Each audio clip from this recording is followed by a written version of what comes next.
My name is Kaisel Bakshi, and I have journeyed across much of Indignia to discover the secret history of the forgotten Minotaur king, Krunterg.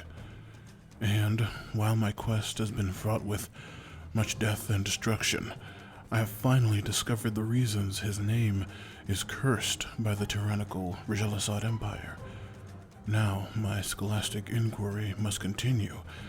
What happened to him after he slew the Empire's loyal sons? How was his name scored from the history books of my university? And where had he gone after seemingly reconquering his own kingdom?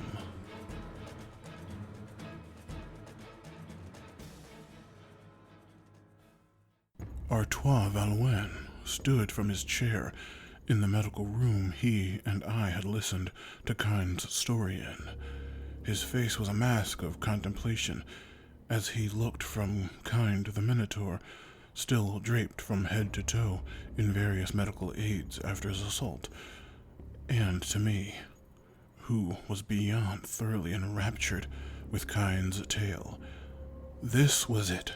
This was all that I had sought out to hear from the day I enlisted my half-dwarven friend Ahani Rahu and my bodyguard Tristophe Myrink, as we left my home kingdom to seek the truth of the Minotaur king that had his name scrubbed from the textbooks of recent history. Krunterg slew 2 royals of the deadly Rakshasa Empire, the Regelisods, and another Rakshasa, the one known only as the Humble Servant, who, like all the royals and all other Rakshasa I've learned in passing, has resurrected into a new body, and along with Prince Jadeniston's new body, were roaming the halls of the Minda's castle just a few dozen miles from where I stood now. While lost in reverie, the now pacing Valois continuously ran his sharply armored hand through his lengthy, dark blonde hair. So, the Regelisod can be killed, oui? Well, that makes my previously daunting job slightly more plausible. Kind Leman, still restrained by his arm casts and bandages, stared down the human knight lieutenant and shook his head defeatedly. That was over a decade ago, far before Krunterg finally disappeared, and when those cat bastards didn't have a foothold in the kingdom, or the aid of those Pogus frogmen families out of Wolfkeep.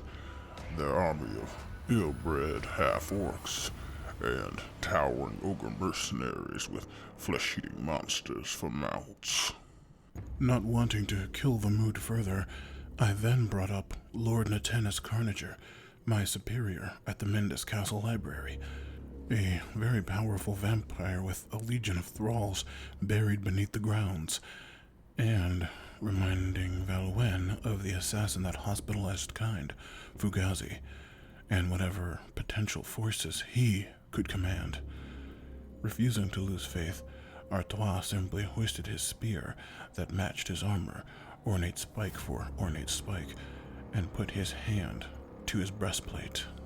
There is nothing the Morongo Knights cannot handle, you will see. As he finished his sentence, the door bursted open, and a white-furred mouseling, brandishing a pair of embroidered revolvers, stormed the entryway. She pointed her firearms at Valois. So, those men I blew through to get here were yours? You really will need our help to get to the castle.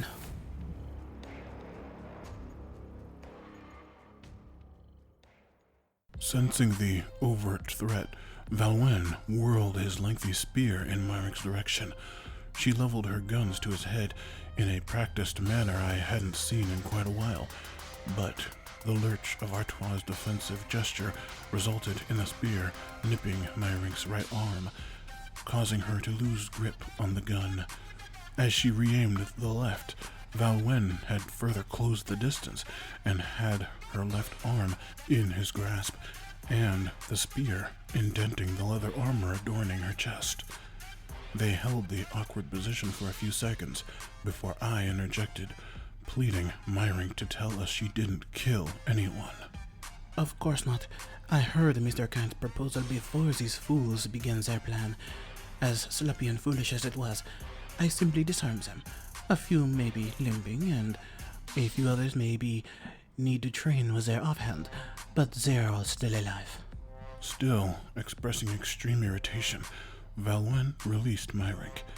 His speed was incredibly impressive.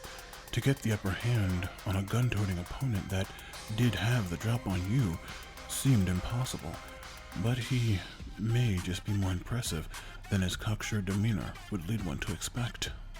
I must verify the safety of my men, Mouseling. If this quest I have undertook wasn't for the safety and well-being of your people in the first place, you would have been dead before you opened the door. With a flourishing gesture of goodbye, he shoved past Myrick, who looked bemused by his comments and irritated by his insinuation he could have beat her. In the doorway, he turned once again. I will also see to the safety of the students and staff of the university during our occupation. When I return, we will discuss this proposed alliance and a potential plan of attack. With that, he left for the door. I shouted after him that if he found a Rougarou nursing student named Estelise, or a snake-like Lamian student named Psychosyllabin, to send them here for their own safety. He continued without a word. Myrick looked at the two of us in puzzlement, and we decided to fill her in from the moment she had left.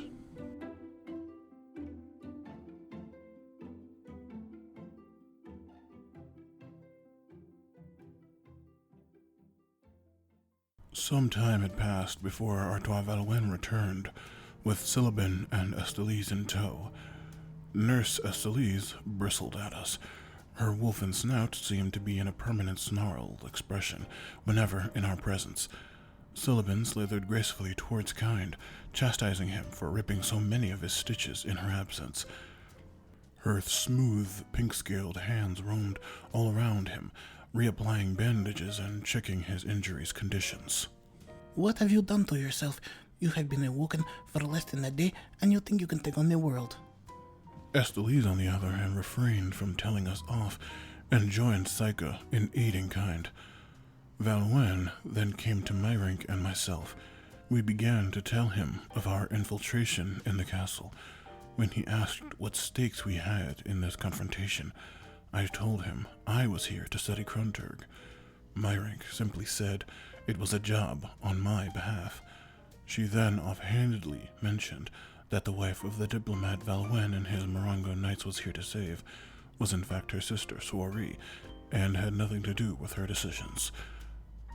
We then caught him up on the smaller details, like the layout of the castle to the best of our knowledge, and the location of the dungeon that the diplomat Oxor Chungus was located in. It seems the best place for an attack would be through the library of yours. The way you describe it, it seems quite neglected and unimportant, as well as the fact it is the closest route to the dungeon, making it an obvious target of infiltration. The best part is if this Nathanes freak is a vampire, and we attack in the daylight, he will be near perilous. Valwen was nearly giddy with excitement at this prospect, thinking he could be in and out in a matter of moments with minimal bloodshed. He then offered apologies to Kind that the retrieval of his son and the innocent elven babysitter that was kidnapped alongside him was not going to be easy. As he went on to explain the attack and the role that I would have in it, I grew nervous. I was to do my best and keep Lord Carnager, along with my co-worker Chinook, distracted and busy inside the library while they infiltrated. He went into great detail at any possible contingencies should something go wrong, accounting for the few knights Myrick had injured during her route to us. This was all happening rather fast, but the possibility that these knights of Montchain and their entirely convoluted scheme that had nothing to do with my goals could potentially be wrapped up and out of my purview for the foreseeable future.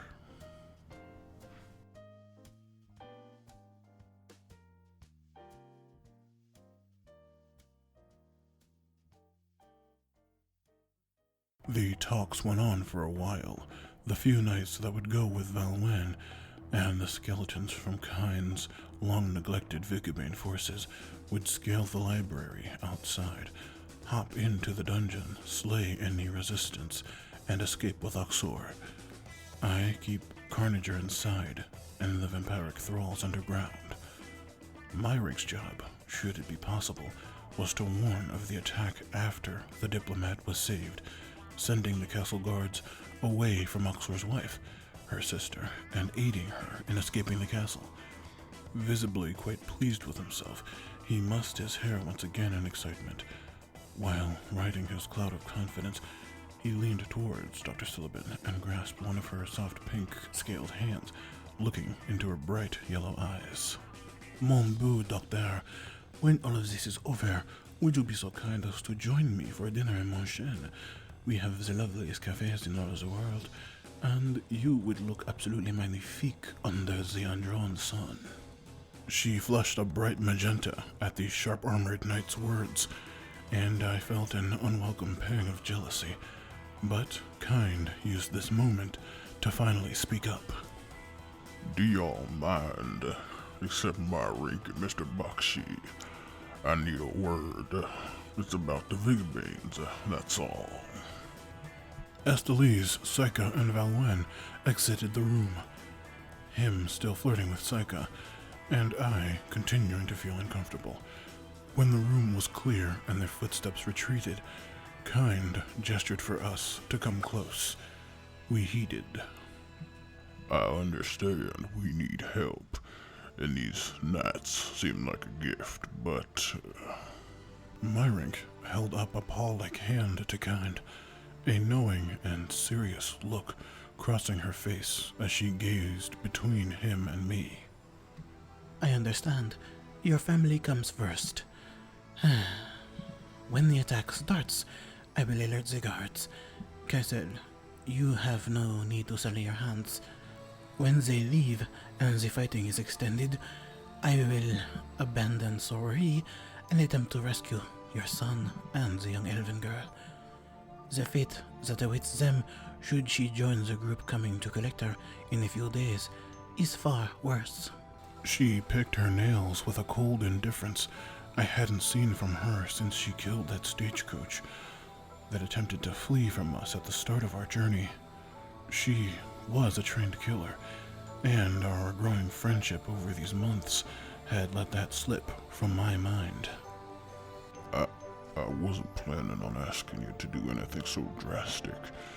Are you sure this the best course of action? Nodding her head and also turning to leave, her eyes were as blank as the dead. I'll send the staff back in and take Valwen to the Vigabane caves. Kaisel, you have a job to finish. The books for collection are in the school's entrance hall. Get some more from the city on your way out, and report back to the castle as if everything is alright. We wouldn't want anything screwing up the plan, would we?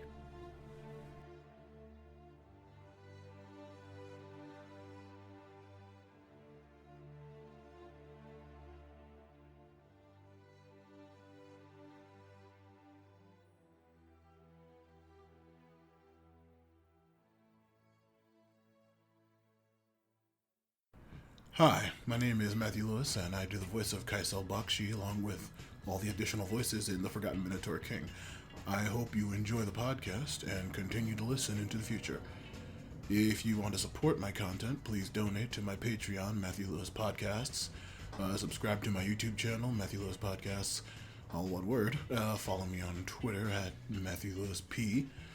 Or leave a positive maximum star review on your podcast app of choice. If you found this podcast, I assume you're familiar enough with the genre to know how important reviews are to the survival of a channel.